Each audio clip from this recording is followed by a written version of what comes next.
condamné cette action du président Trump. Et il y a eu également le président Xi Jinping qui a également condamné ces actions parce que pour eux, c'est inadmissible de violer tout un État, surtout à l'ère actuelle du 21e siècle. D'accord. Condamner l'action, c'est ce que Poutine a fait et le président chinois.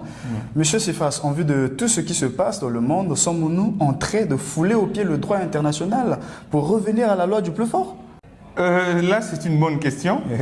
Une très bonne question d'ailleurs. Selon moi, le droit international n'a été que favorisé par les plus grands au malheur des plus faibles. Surtout en Afrique. Surtout en Afrique d'ailleurs. Surtout en Afrique. Parce que nous voyons la situation qui se passe à l'est de la RDC, aux yeux de tout le monde d'ailleurs. Nous voyons la situation partout dans le monde. Parce que depuis même la création de l'ONU en 1945 jusqu'à nos jours, nous comptons plus d'une dizaine de guerres. Et il ne se passe 2 ans sans avoir une guerre dans le monde. Et dans ces conditions, sommes-nous en état de droit ou sommes-nous à l'état où nous fûmes autrefois, à l'état des conquêtes, où un roi plus fort devait dominer sur un territoire plus faible que lui. Jusque-là, nous constatons cela.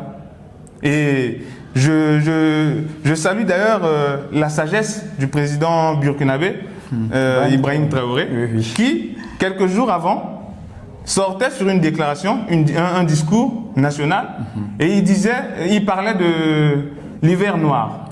Il parlait de l'hiver noir en disant que dans ce monde actuel, eh bien, les faibles vont disparaître.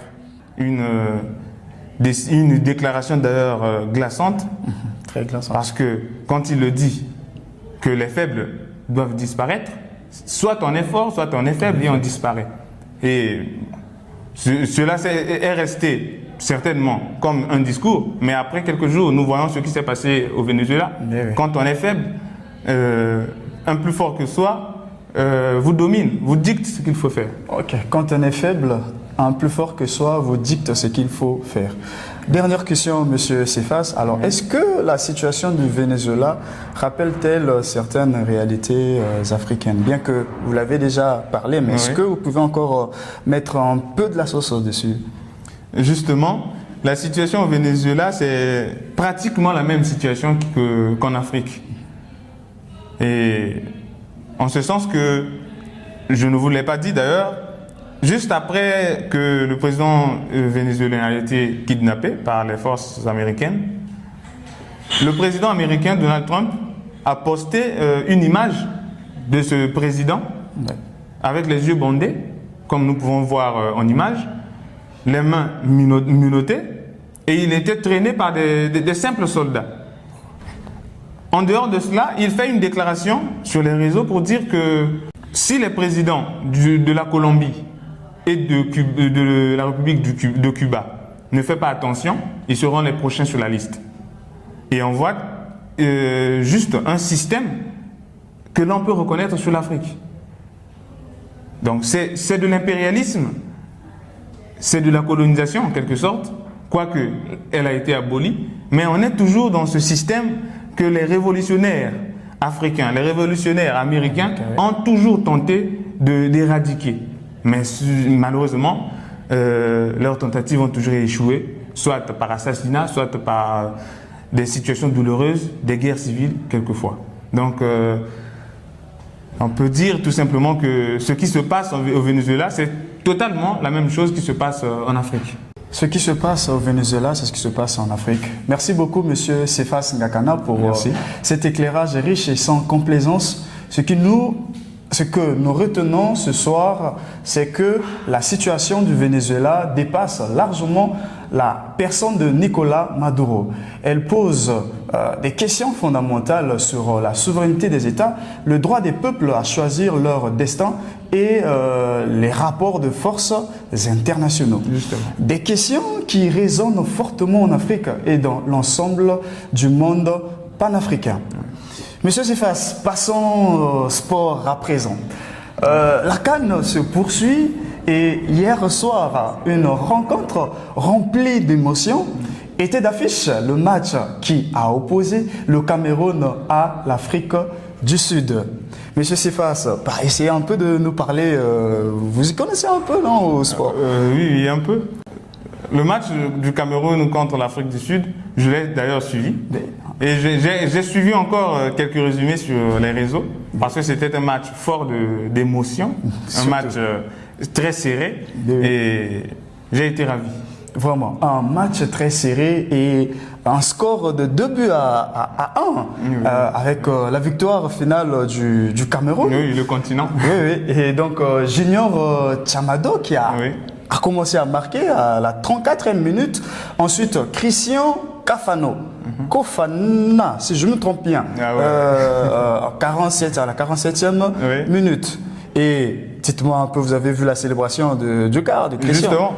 Et il a célébré à la Cristiano Ronaldo. À Cristiano Ronaldo. Je suis fan de Messi, mais c'était magnifique. Le saut, il s'était arrêté quelques secondes en l'air et il a vraiment respecté son idole Cristiano Ronaldo. Ouais, à la Cristiano Ronaldo. Et puis finalement, l'Afrique du Sud a essayé de se donner vers la fin, mais malheureusement, seulement, il n'a marqué qu'un seul but à la 88e minute par Évidence Gopa.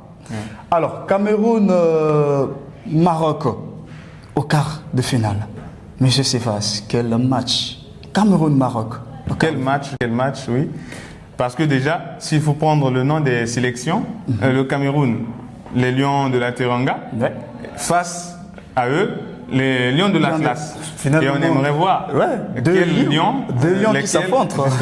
Quel lion sera le vainqueur à l'issue de ce match. Un match d'ailleurs qui promet de fortes émotions. En tout cas, ça promet des fortes émotions. Et deuxième match encore. Une autre très belle affiche en quart de finale, le Mali contre le Sénégal. Mais quelles affiches! Je puis dire que la CAN 2025 serait la meilleure CAN de l'histoire parce que niveau jeu, niveau des matchs, on ne peut pas comparer. Justement, on ne peut pas comparer. Vraiment des très belles affiches, des très beaux matchs et vraiment ça fait du bien à suivre. Maintenant, des matchs d'aujourd'hui, parce que les affiches, les huitièmes de finale continuent. Nous aurons aujourd'hui Égypte-Bénin à 17h, Nigeria-Mozambique à 20h, mais surtout le mardi 6 janvier, Algérie, RD Congo. Quel match! On aimerait voir ça en tant que Congolais. Ça, c'est un match où on ne peut qu'inviter tous les téléspectateurs de suivre, parce que ça c'est une très belle affiche qui promet beaucoup de choses. Et donc, à la fin, la Côte d'Ivoire défiera le Burkina Faso à 20h. Donc, ce sont là les 4 matchs qui nous restent pour finalement avoir tout en place pour le quart de finale. Merci à vous, chers téléspectateurs. Merci d'avoir disposé ce temps. Et nous voici donc à la fin de notre émission. Merci à Monsieur Cephas Ngakana. Merci. Et donc, je vous dis à la prochaine. À la prochaine.